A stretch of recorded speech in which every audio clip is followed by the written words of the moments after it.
The moment I saw my grandfather's handwriting on that napkin, my blood turned to ice.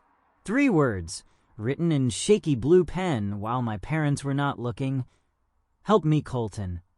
He slipped it to me under the table during what my parents called his supervised family dinner. The 1 hour per week they allowed him out of his room at the memory care facility. Except this was not a memory care facility. This was our house, and the locked room was not for his safety. It was a prison. My name is Colton Fisher. I had just turned 20 that morning, home from University of Colorado Boulder for winter break, expecting nothing more than 3 weeks of home-cooked meals and catching up with old friends. Instead, I discovered that my parents had been holding my grandfather captive for 8 months, drugging him to appear mentally incompetent, all to steal the $3.7 million he had saved over 40 years of running his hardware store empire. But let me back up 12 hours to when I first walked through the door of my childhood home in Denver, because you need to understand how perfectly they had orchestrated this nightmare. The house smelled like cinnamon and pine, just like every Christmas season of my childhood. My mother had decorated every surface with holiday decorations, the ceramic Santa collection on the mantle, the 12-foot tree in the living room corner, even the little mechanical elves that sang carols when you walked past them. Everything looked exactly as it should, except for one thing. Grandpa Walter's chair was gone.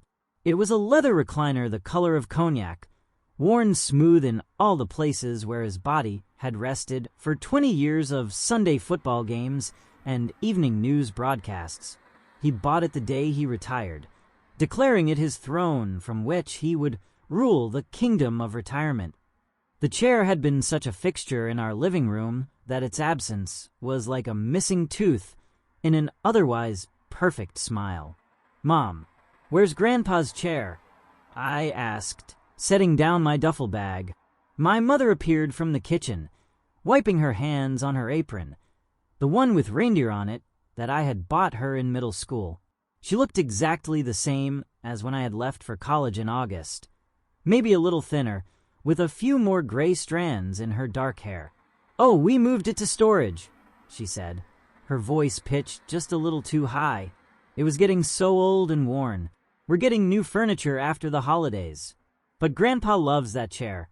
He's going to be upset when he visits." That pause, that fraction of a second where her smile froze on her face like a computer screen glitching. I should have known right then that something was catastrophically wrong. "Well, Grandpa Walter isn't really visiting much these days," she said, turning back toward the kitchen. "Come help me with these cookies. I'm making your favorites. Chocolate chip with sea salt." My father emerged from his home office, still wearing his suit from work, even though it was past 7 in the evening. He was a financial advisor at Wells Fargo, had been for 15 years, and he had this way of wearing a suit that made it look like armor, like protection against the world. "Colton, there's my college man." He pulled me into a hug that felt rehearsed, like he had practiced it in the mirror. "How were finals?" "Good, Dad. Got straight A's this semester." "That's my boy.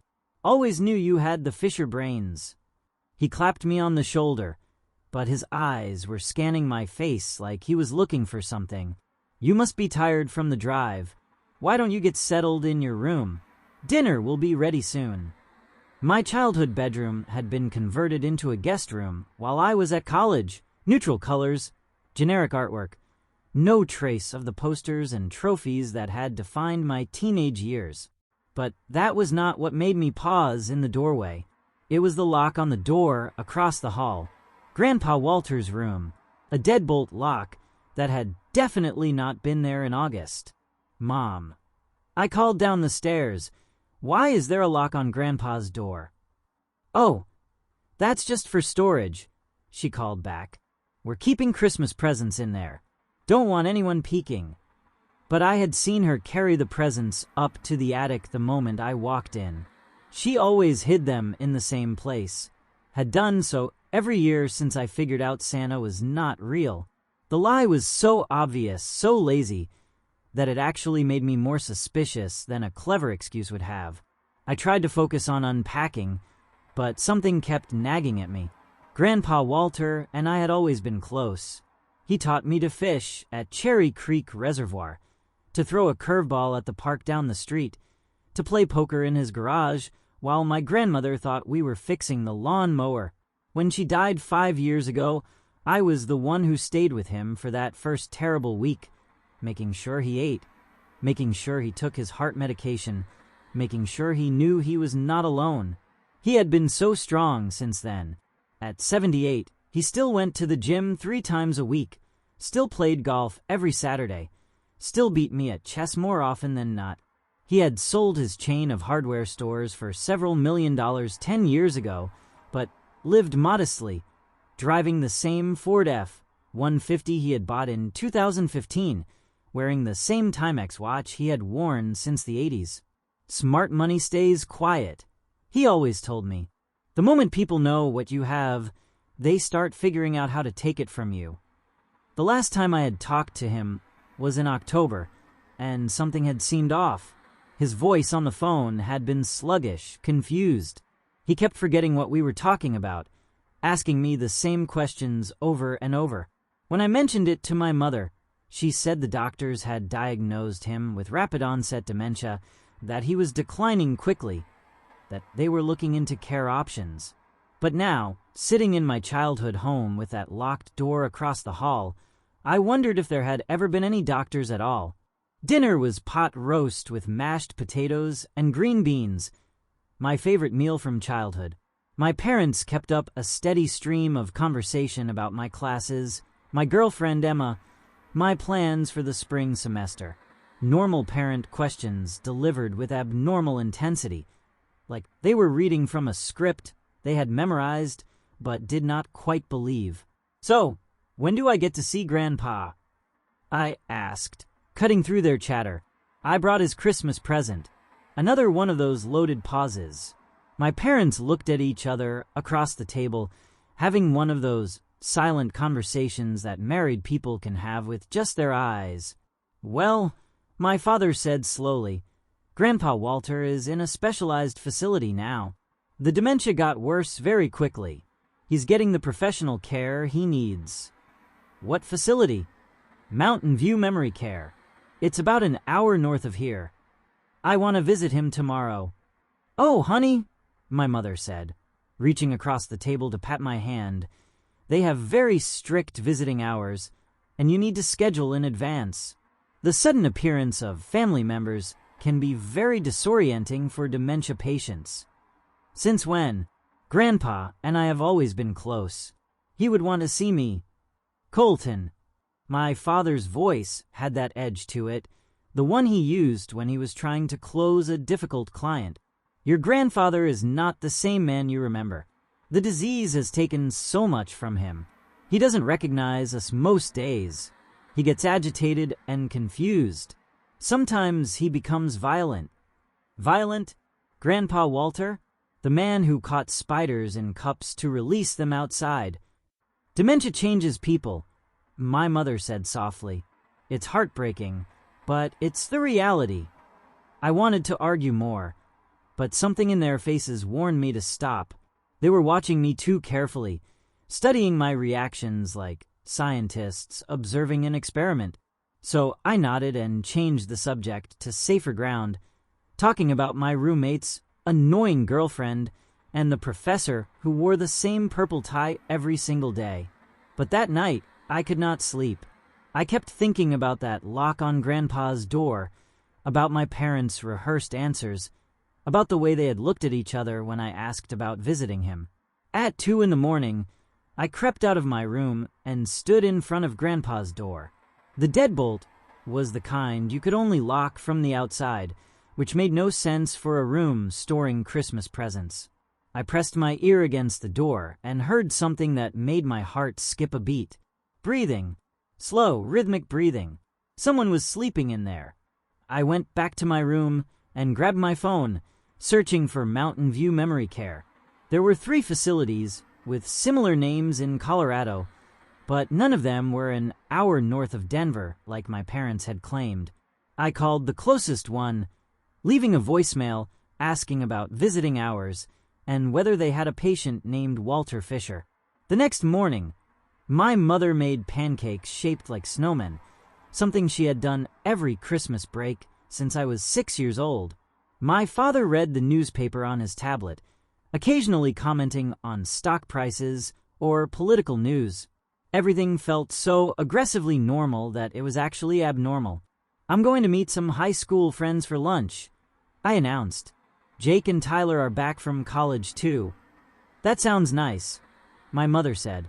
"Be back by 5, though. We're having a special dinner." "Special?"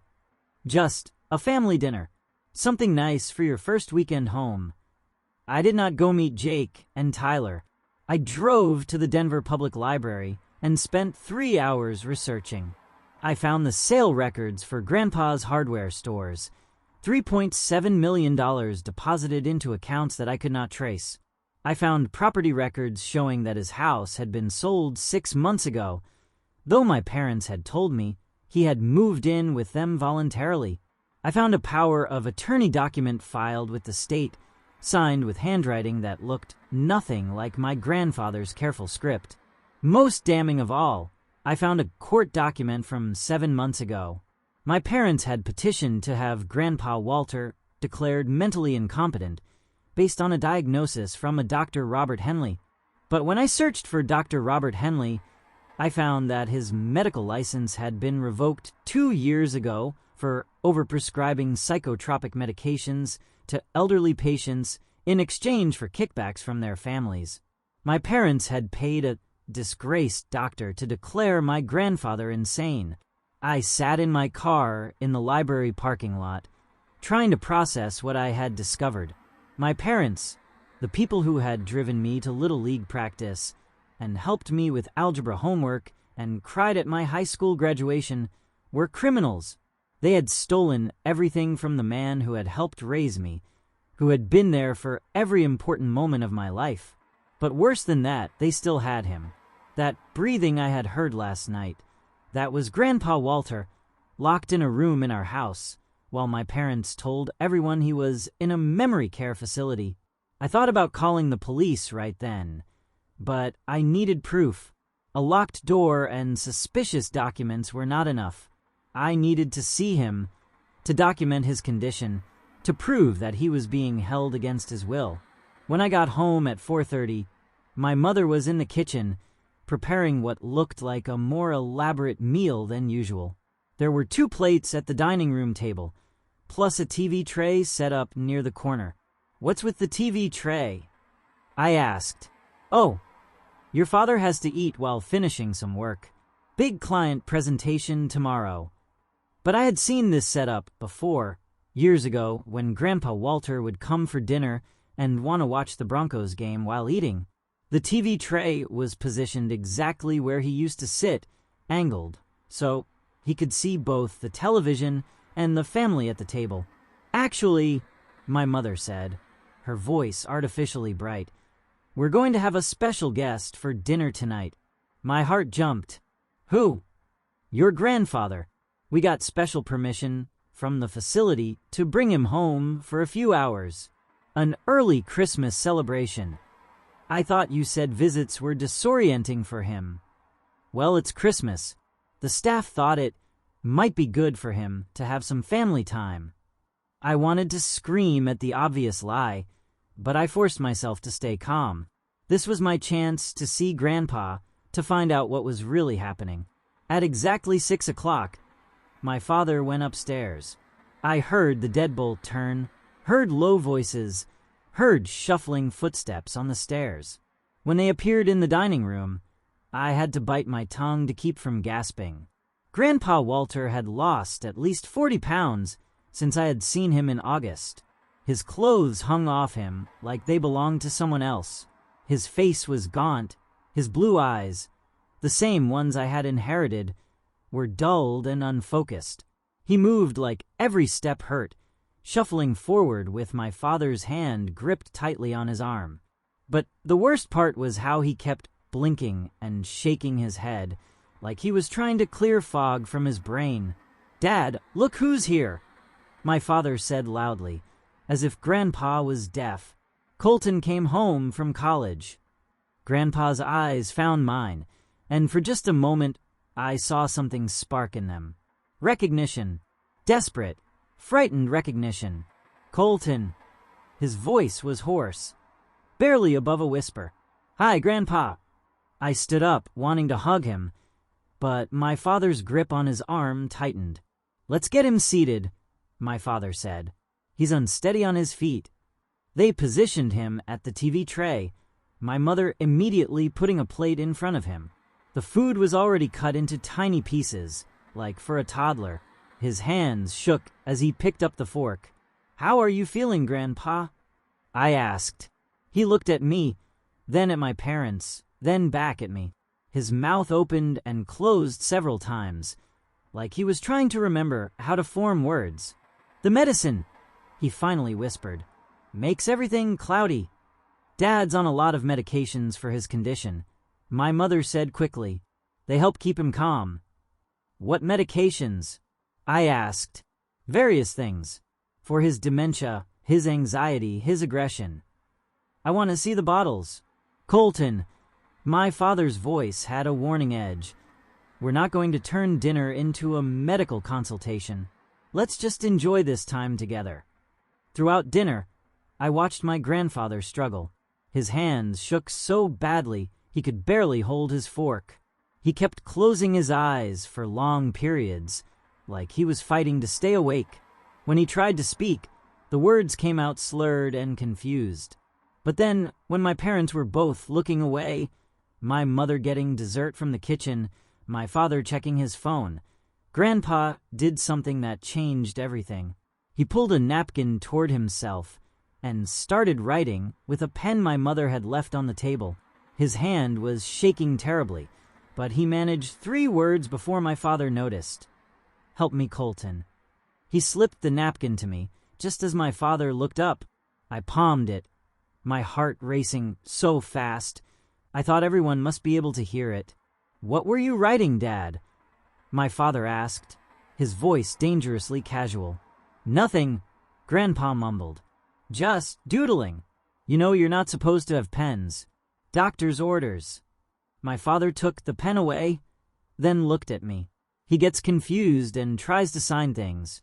Legal documents, checks. The dementia makes him paranoid about his money.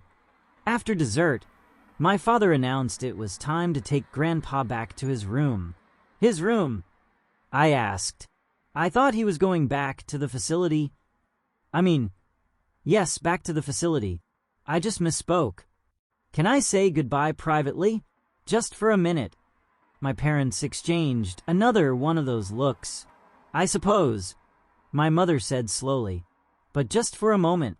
He needs his evening medications." When we were alone, I grabbed my grandfather's hands. They were cold and thin, the skin papery and dry. "Grandpa, what's happening? What are they doing to you?" His eyes filled with tears. "The pills," he whispered. "They make me confused. Can't think. Can't remember. They told everyone I'm crazy." "How long have you been locked upstairs?" Since May? June? I don't know. The days blend together." "Colton, they took everything. My money, my house. They give me pills that make me sleep for days. I'm going to get you out of here. They'll say I'm crazy. They have papers. A doctor who said I have dementia." "Do you have dementia?" For a moment, his eyes were completely clear, completely lucid. "No, I'm being poisoned. The pills they give me, they're not for dementia. I heard them talking when they thought I was asleep. Haloperidol, Ativan, Seroquel. I looked them up when I could still use my phone, before they took it. They're antipsychotics, sedatives. They make me appear demented." "Colton," my father's voice from the doorway. "Time's up." As my father led Grandpa away, my grandfather looked back at me one more time. In that look was all the desperation of a man who had been screaming for help for 8 months and had finally been heard. I spent that entire night planning. I researched the medications Grandpa had mentioned, They were indeed powerful antipsychotics and sedatives, often used to chemically restrain elderly patients. Given in high doses, they could absolutely create the appearance of severe dementia. I found cases of similar elder abuse, where family members drugged elderly relatives to steal their assets. The victims were often not believed because the drugs made them appear genuinely incompetent. It was the perfect crime. Who would believe a confused old man over his caring family who was taking care of him? By 4 a.m, I had a plan. It was risky and would destroy my relationship with my parents forever, but I could not leave my grandfather in that room for another day. First, I needed video evidence. I had brought my laptop home from college, which had a good webcam. I also had my phone and a portable charger. I needed to document Grandpa's condition, get him to tell his story on camera, and most importantly, get footage of my parents giving him the drugs. Second, I needed to get him medical attention immediately. The drugs they were giving him could cause permanent damage, and 8 months of malnutrition and isolation had clearly taken a terrible toll. I found an emergency elder abuse hotline that operated 24 hours a day. Third, I needed to ensure my parents could not claim I had kidnapped a demented old man. I needed witnesses, preferably ones with medical training who could assess Grandpa's true condition. The next morning was Sunday. My parents would both be home all day, which made things more difficult, but not impossible. I told them I was going to spend the day with Emma, who was back in town visiting her family. "That's nice, honey," my mother said. "Give her our love."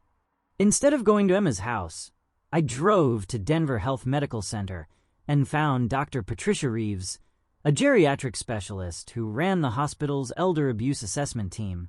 I had called her emergency number at 6 a.m, and she had agreed to meet me after I explained the situation. "This is very serious," Dr. Reeves said after I showed her the documents I had found and the napkin with Grandpa's handwriting. "If what you're saying is true, your grandfather is in immediate danger. Can you come to the house? If I can get him out, can you examine him?" "I can do better than that. Let me call Adult Protective Services and the police. We can do a welfare check." "No, not yet. My parents are smart. They'll have answers for everything. They'll show the fake documents from the corrupt doctor. They'll say Grandpa is confused and making things up. I need video evidence first." Dr. Reeves looked at me for a long moment. "You're taking a huge risk. He's my grandfather. He would do the same for me." She gave me her direct cell phone number. "The moment you have evidence, call me. I'll have a team ready to respond immediately." When I got home that afternoon, my parents were in the living room watching football. They barely looked up when I walked in. "How was Emma?" my mother asked. "Good. Hey, can I take Grandpa his dinner tonight? I want to spend more time with him." They both turned to look at me, suspicion clear on their faces. "That's not a good idea," my father said. "He gets agitated in the evenings. Sundowner's syndrome. I'll be careful. I might not get another chance to see him before I go back to school." Maybe it was the sadness in my voice, or maybe they thought I had accepted their lies, but they agreed. "Just dinner," my mother said, "and if he gets upset, you come get us immediately." At 6 o'clock, my mother prepared a tray with soup, bread, and several pills in a small paper cup. I counted them. 7 pills of various colors and sizes. "Make sure he takes all of these," she said. "They're very important for his condition." I balanced the tray carefully and headed upstairs, my phone recording video in my shirt pocket. My mother followed me to the door. "I'll unlock it," she said, producing a key from her pocket. The smell hit me first. The musty odor of a room that had not been properly cleaned in months, mixed with the sharp scent of industrial disinfectant.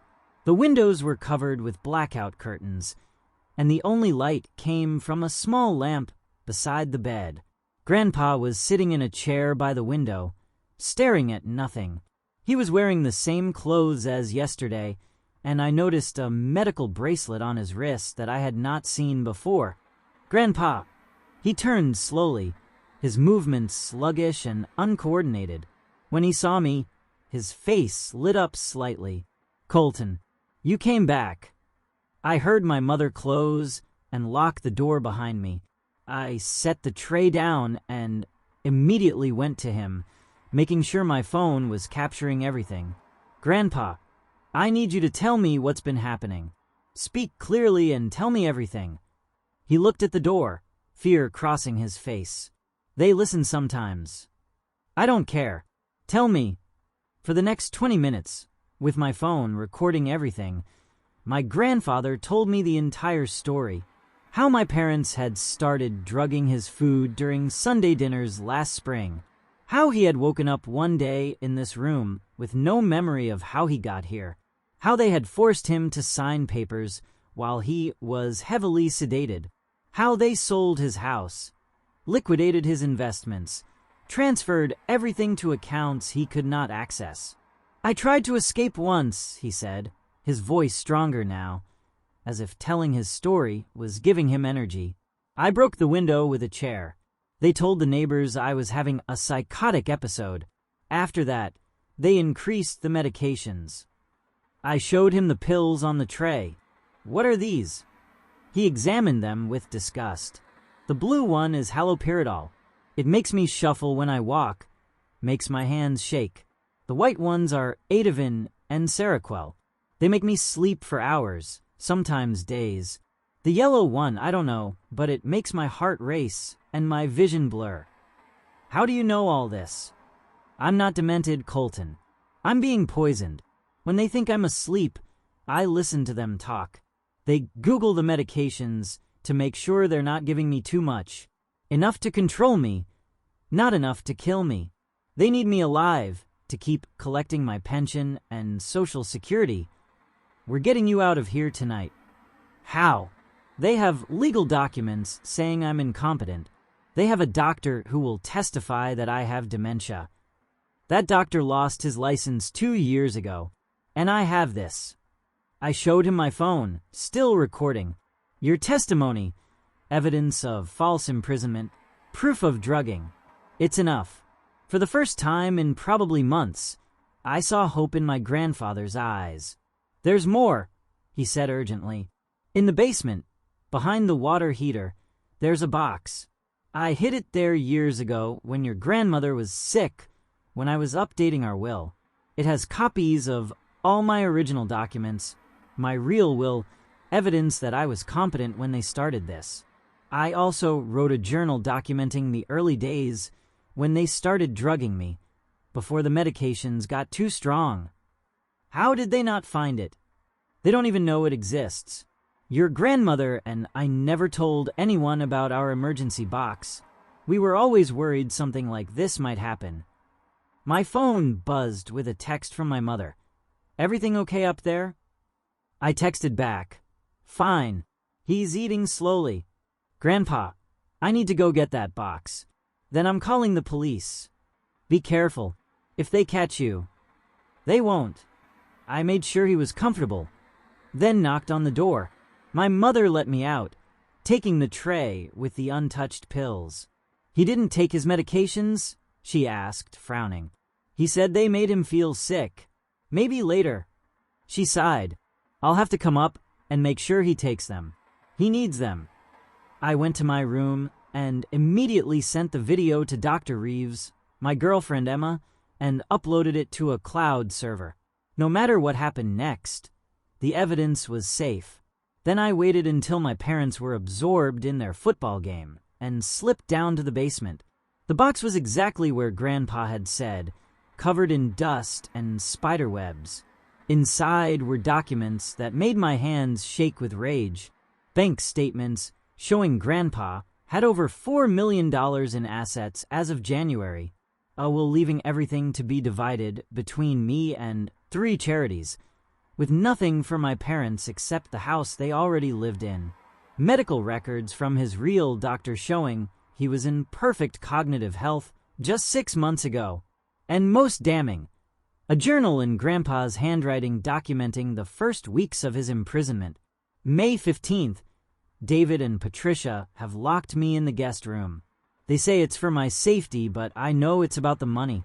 I should have listened to Walter's warnings about David's gambling debts. May 18th, they're putting something in my food.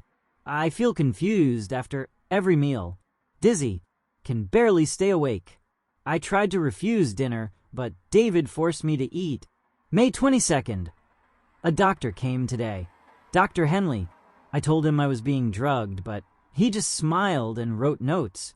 David paid him in cash. I saw the envelope.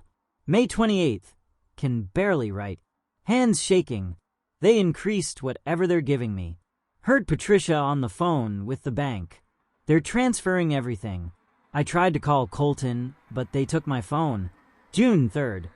This might be my last entry. Can't fight the medications anymore. If someone finds this, please help me. My son and his wife are stealing everything and keeping me prisoner. I am not demented. I am being drugged. Please help. I photographed every page, every document, every piece of evidence. Then I called Dr. Reeves. I have everything, I said. The journal, the documents, the video confession, and he's in immediate danger. They're about to force more drugs on him. I'm on my way with the police and APS. We'll be there in 15 minutes. Can you keep your grandfather safe until then?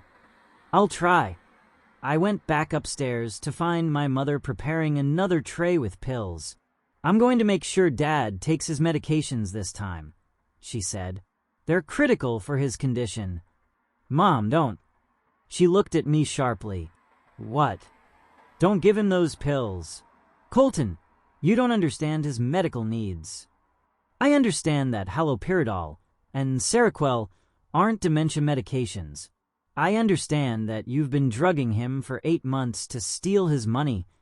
The tray slipped from her hands, pills scattering across the floor. Her face went white.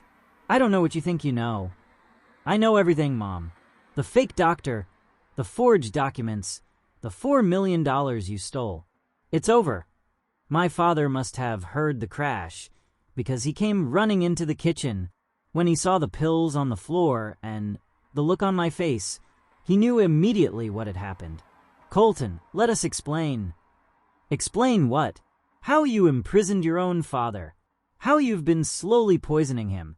How you sold his house and stole his life savings. We were in debt, my father said, his voice flat and emotionless. Gambling debts. Bad investments. We were going to lose everything. So you decided to steal from Grandpa? He has more money than he could ever spend. He's 78 years old. We're his family. You're his captors. You're criminals. My mother was crying now, ugly sobs that shook her whole body. We never meant for it to go this far. It was supposed to be temporary, just until we could pay off the debts. 8 months, Mom. 8 months of drugging and imprisonment. You don't understand the pressure we were under. They were going to hurt us if we didn't pay. So you hurt Grandpa instead? I heard sirens in the distance, getting closer. My parents heard them too. What did you do? My father demanded. What I should have done the moment I saw that lock on his door. The next few minutes were chaos. Police officers, paramedics, and adult protective services workers flooded our house. I led them directly to Grandpa's room, where they found him exactly as I had described, locked in, malnourished, surrounded by bottles of psychiatric medications he never needed. Dr. Reeves examined him, while the police questioned my parents. Within an hour, she confirmed what I already knew. My grandfather showed no signs of actual dementia, but clear signs of prolonged psychiatric drug administration.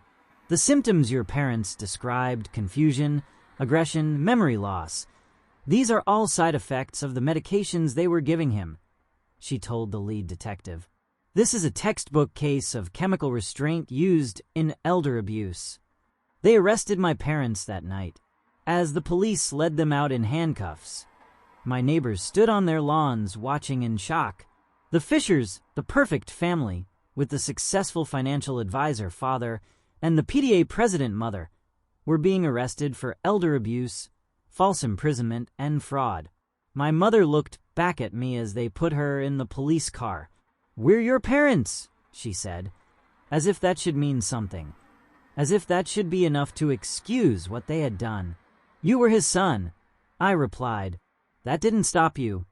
Grandpa was taken to Denver Health for immediate treatment. I rode with him in the ambulance, holding his hand as the paramedics started for fluids and began the process of safely withdrawing him from months of unnecessary psychotropic drugs. "You saved me," he whispered. "You saved yourself when you wrote that note. You never gave up." I wanted to. So many times. I wanted to just let go. But I kept thinking about you, about how you deserved to know the truth. It took 3 weeks in the hospital to fully detox Grandpa from the medications. During that time, the true extent of my parents' crimes became clear. They had stolen $3.9 million, spent almost $1 million paying off gambling debts, and buying things they could never afford, a boat, jewelry, trips to Europe they told everyone were business conferences. The FBI got involved when they discovered my father had also been stealing from his clients at Wells Fargo, using his knowledge of financial systems to hide the theft. He had been so desperate to pay off his gambling debts that he had become a one-man crime wave, stealing from anyone he could access. The trial was brutal. I testified against my own parents, describing finding Grandpa locked in that room, playing the video of his confession, presenting the journal entries he had written. My extended family was split. Some supported me, saying I had done the right thing.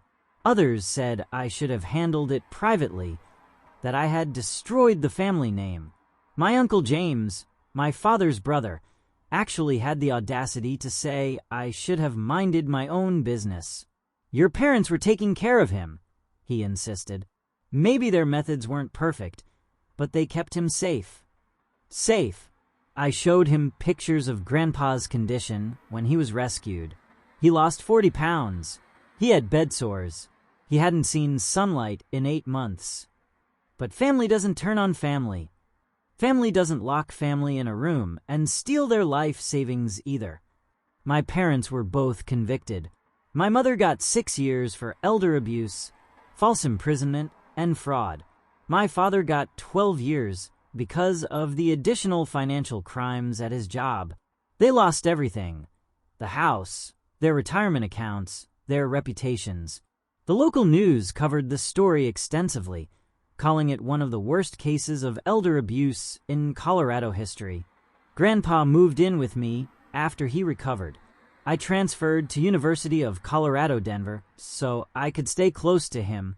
We found a small apartment near campus where he could recover his strength and independence. The stolen money was largely recovered, though some was gone forever. Physical therapy helped him regain his mobility. A good psychiatrist helped him process the trauma of what he had endured. Slowly, month by month, he became himself again. The sharp, funny, kind man who had taught me to fish and play poker and stand up for what's right. "I don't understand how David became what he became," Grandpa said one evening. About 6 months after the rescue, we were playing chess, and he was beating me soundly, proving his mind was as sharp as ever. I tried to raise him with values, with integrity. "People make choices," I said. "Dad chose easy money over hard work. He chose his comfort over your dignity. But what makes someone capable of doing that to their own father?" I thought about it for a long time. I think it happens gradually. First, they borrowed money from you and didn't pay it back. Then they started resenting you for having what they didn't. Then they convinced themselves they deserved it more. By the time they locked that door, they had already dehumanized you in their minds. You weren't their father anymore. You were an obstacle to the life they wanted. Is that why you acted so quickly? You saw it before they could normalize it. I acted quickly because I loved you more than I feared them. When you slipped me that napkin, when I saw the desperation in your eyes, I knew I had two choices. I could be complicit in their crime, or I could be the grandson you raised me to be. Grandpa moved a piece on the chessboard. Checkmate. I studied the board, saw how he had trapped me while I was focused on other pieces. How do you always do that? Experience, my boy, and the knowledge that sometimes the most important moves are the ones nobody sees coming. It took Grandpa a full year to completely recover from his ordeal.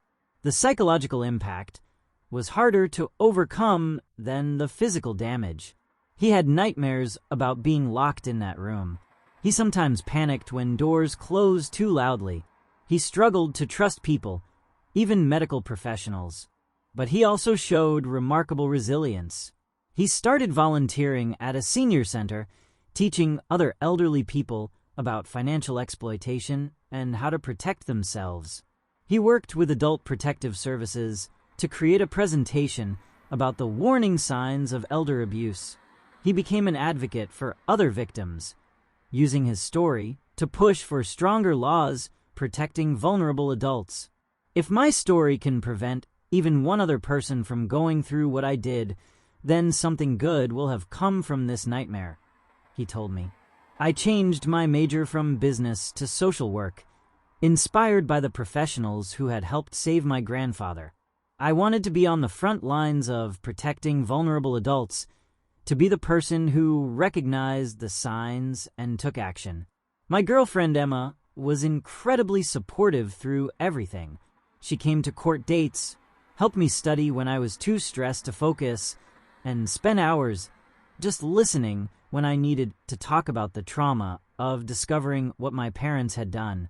I can't imagine how hard this must be, she said one night. They're still your parents. They were my parents. I corrected. The people who did this to Grandpa, they're strangers to me. The parents, I thought I had never really existed. The hardest part was the letters from prison.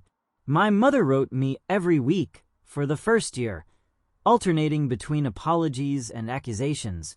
She was sorry, but we didn't understand the pressure. She was wrong, but I had destroyed the family. She loved me, but I had chosen my grandfather over her. I never responded. What was there to say? She had made her choices, and I had made mine. My father never wrote. I heard from other relatives that he was bitter, angry, convinced that he was the victim of an ungrateful son and an unfair system. He told anyone who would listen that Grandpa really did have dementia, that I had been manipulated, that someday I would realize what I had done. But I knew exactly what I had done.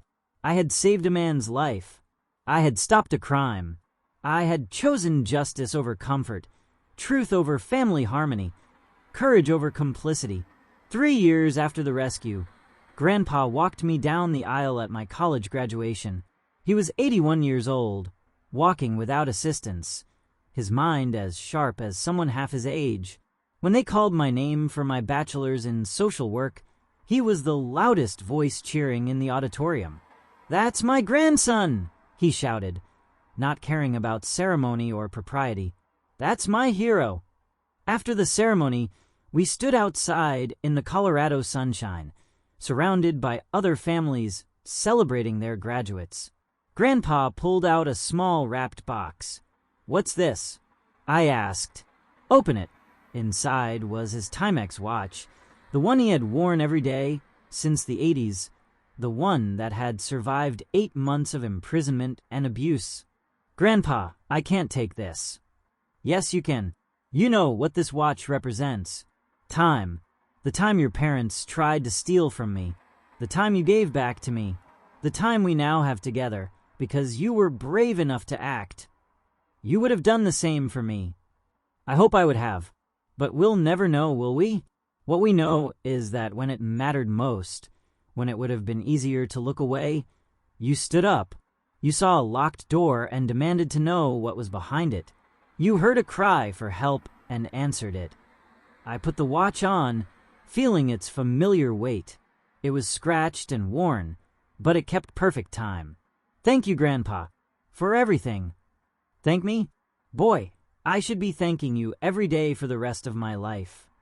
Then we're even. You saved me by raising me right, and I saved you by remembering what you taught me. We stood there for a moment, an 81-year-old man and his 23-year-old grandson, survivors of a family tragedy that should never have happened, but had made us both stronger. Today, I work for Colorado Adult Protective Services, investigating cases of elder abuse. Every case reminds me of my grandfather, of the terror in his eyes when he slipped me that napkin, of the relief when he realized he was finally free. I see the same patterns over and over. Family members who feel entitled to an elderly person's assets, who justify their crimes by saying the victim won't need the money much longer anyway, who use isolation and medication to control their victims. And I see victims who are terrified to speak up because the abusers are their children, their family, the people who are supposed to love them. Last week, I investigated a case where a son had locked his 90-year-old mother in a shed behind his house, visiting her once a day to bring food and empty her waste bucket. When I found her, she apologized to me for being a burden, said she understood why her son had to keep her there, that she didn't want to cause trouble. You're not causing trouble, I told her. He is, and you don't deserve this, no matter what he's told you. As we led her out of that shed into the sunlight, she grabbed my hand and whispered, I thought I would die in there. Not on my watch, I said, and I meant it. Every elder I help, every abuser I stop, is a small victory in a war against those who prey on the vulnerable. It's my way of honoring my grandfather, of making sure his suffering meant something, of proving that sometimes one person can make all the difference. Grandpa is 84 now, still living independently in a senior community where he's known as the poker champion and the guy who tells the best stories. He still wears his Timex watch during our weekly dinners, and I wear mine. 2 generations connected by time and truth and the courage to act when it matters most. Sometimes he talks about my parents, wondering where they are now, what they're doing. They were both released early for good behavior. My mother after 4 years, my father after 8. Neither has tried to contact us. I heard from a cousin that they divorced while in prison, each blaming the other for their downfall. Do you ever regret what happened? Grandpa asked me recently. I regret that they made those choices. I regret that they were capable of such cruelty, but I don't regret stopping them. Do you? Never. But sometimes I wonder what would have happened if you hadn't come home that winter break. Don't think about that. I can't help it sometimes. The what-ifs haunt me. What if you had believed their lies? What if you hadn't looked for me? What if that lock on the door hadn't made you suspicious? But I did come home. I didn't believe the lies. I did look for you. That's what matters. You're right. And you know what? Every morning when I wake up in my own bed, in my own apartment, free to make my own choices, I thank God for giving me a grandson brave enough to stand up to his own parents. You gave me the strength to do it, Grandpa. Every lesson you taught me, every moment you spent showing me right from wrong, that's what gave me the courage to act. Then we saved each other. Yeah, we did. As I write this story, it's been 4 years since I found my grandfather locked in that room. 4 years since I made the choice that changed everything. For years since I learned that sometimes loving someone means protecting them from other people you love. I still have the napkin with those 3 shaky words. Help me, Colton. I keep it in my desk drawer at work, a reminder of why I do this job, of how a small act of courage can change someone's entire world. People sometimes ask me if I miss my parents, if I wish things had been different. Of course I do. I miss the parents I thought I had, the ones who taught me to ride a bike and cheered at my baseball games and told me they were proud of me. But those parents were revealed to be capable of monstrous cruelty, and I can't reconcile the people I loved with the people who locked an elderly man in a room and slowly poisoned him for money. The parents I miss never really existed. They were a performance, a carefully maintained facade, hiding a darkness I never suspected. The real them, the ones capable of torturing their own father, those are strangers to me, and I'm okay with that. What I'm not okay with is the silence that enables elder abuse. The family members who suspect something is wrong, but don't want to cause trouble. The neighbors who notice an elderly person has disappeared but accept easy explanations. The systems that make it so easy for family members to gain control over vulnerable adults' finances and freedom. That's why I'm sharing this story, not for sympathy or praise, but as a warning and a call to action. If you suspect an elderly person in your life is being abused, isolated, or exploited, don't wait. Don't accept convenient explanations. Don't prioritize family harmony over someone's safety and dignity. Ask the hard questions. Demand to see them in person. Look for signs of drugging, malnutrition, isolation. Check on financial changes, sudden new powers of attorney, stories that don't quite add up. And if something feels wrong, trust that instinct. Because somewhere right now, there's an elderly person locked in a room, or being drugged into submission, or having their life savings stolen by someone they trust. They're waiting for someone to notice, to care, to act. They're slipping napkins with desperate messages, hoping someone will see. Be the person who sees. Be the person who acts. Be the person who values justice over comfort, truth over convenience, protection over silence. When I was 20 years old, home from college for winter break, I found out my parents were monsters. It would have been easier to pretend I didn't see it, to accept their lies, to go back to school and let them handle what they called the grandpa situation. But easy isn't always right. Sometimes the hardest choice is the only choice that lets you live with yourself. My name is Colton Fisher. 4 years ago, I saved my grandfather from my parents. And in doing so, I learned that becoming an adult isn't about age or independence or freedom. It's about recognizing when someone needs help and being brave enough to provide it, no matter the cost. The lock on that door was meant to keep my grandfather in, but in the end, it was the key to setting us both free. Thank you for listening to my story of growing up faster than I ever wanted to. I've left 2 more stories on your screen, both from young men who learned that sometimes becoming an adult doesn't happen at 18. It happens the moment your family needs you to be strong. Click on whichever one speaks to you. And if you want to join our community of people who understand what it's like to be forced to grow up overnight, that notification bell is waiting. Until tomorrow, remember, age is just a number, but courage defines who you really are.